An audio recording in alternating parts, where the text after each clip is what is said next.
exists beyond the universe as well.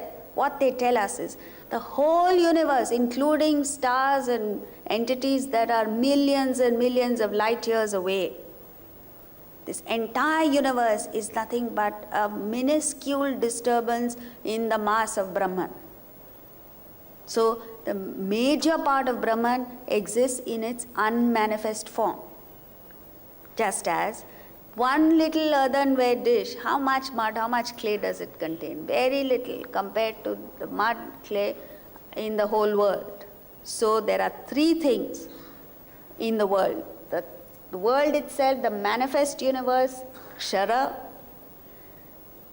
the imperishable aspect of the perishable world, which is Akshara, and beyond the universe, Brahman that exists in its unmanifest form, it's called Uttama Purusha.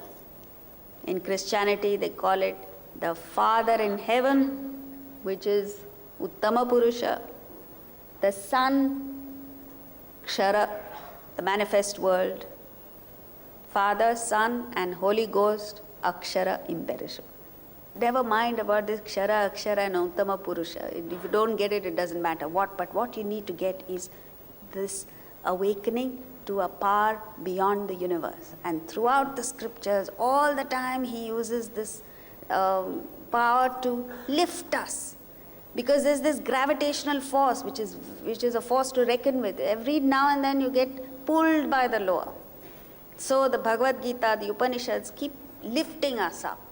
In the Kathopanishad, Mundaka Upanishad, he talks about that power and he puts it so beautifully. He says, Na tatra suryo bhati na chandra tarakam nema vidyuto bhanti kutoyam agnihi tameva bhantam anubhati sarvam tasya bhasa sarvamidam vibhati.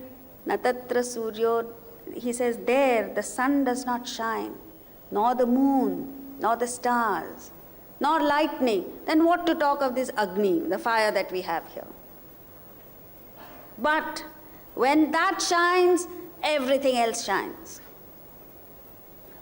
By its light, all this is lit. By the light of Atman, everything in the world is lit. So when you awaken to the existence of that, then what happens? That becomes real, and all that you were indulging in your lifetime loses its hold on you, loses its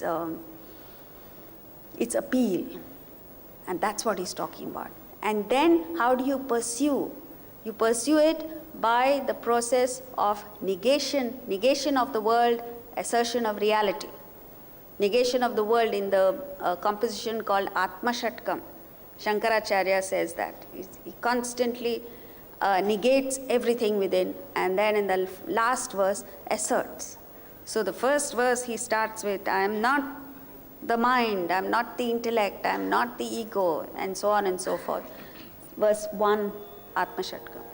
Mano buddhyahankara chittani naham na cha shrotra jibhe na cha grana netre na cha vyoma bhumir na tejo na vayu chidanandarupa shivoham shivoham chidanandarupa shivoham shivoham. So everything that you see in the world, you need to look at it from a different perspective. And then you find something wanting in it, something lacking in it. And then you say, this is not what I want, there's something more. Something more doesn't mean we're not talking about more wealth, more.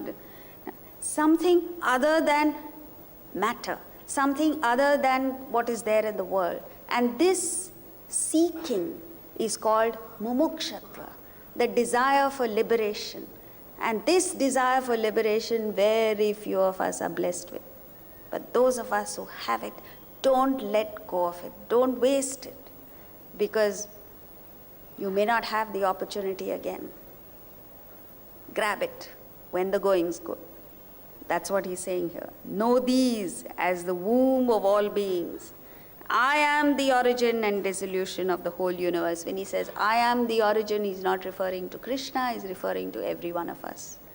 The core of each one of us is the origin and dissolution of the whole universe. It's a startling thought, but it is the truth.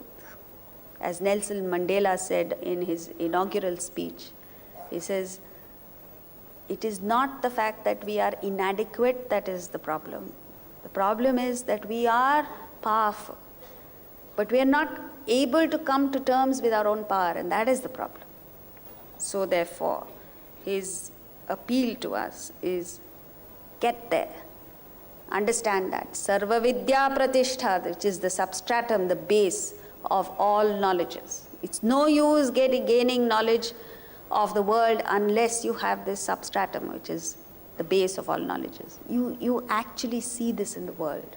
You see people who have wealth, education, brilliance, everything in the world, and yet minus this base of spirituality, everything gets destroyed. On the other hand, you have people who have nothing going for them, but who invest in their own spiritual growth. Eventually they become winners. So where do you want to be between these two is the question. So we've now come to the end of the session today.